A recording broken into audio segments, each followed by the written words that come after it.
The second point I need to make about this worksheet is if we're looking for the instantaneous rate of change for 1c, that's a little bit crazy. And you would be well justified in saying, well, what do you mean? Do you mean the slope, is your interval going to be the amount of time right before you get to 2 or the amount of time right after you get to 2? So are you using this interval or this interval? Because we can visibly see that we're going to have different slopes.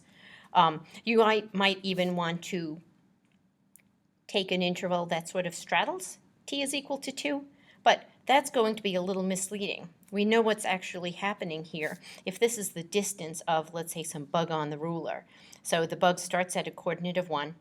After 2 seconds, the bug is at a coordinate of 5, but what I know is that the bug is traveling at constant speed here.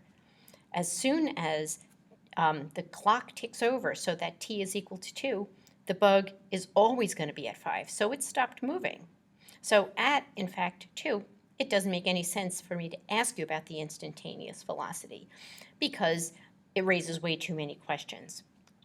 The other thing that we could discuss is we spoke about local linearity, and one thing to notice here is that right at this point, if we were going to zoom in right where t is equal to 2, it's not going to be locally linear.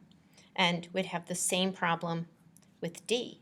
I can't ask you for instantaneous velocity at 2 for d, because coming in from the left-hand side, like the slope of, let's say, this little tangent line is about 0, where the slope of this tangent line is some positive number.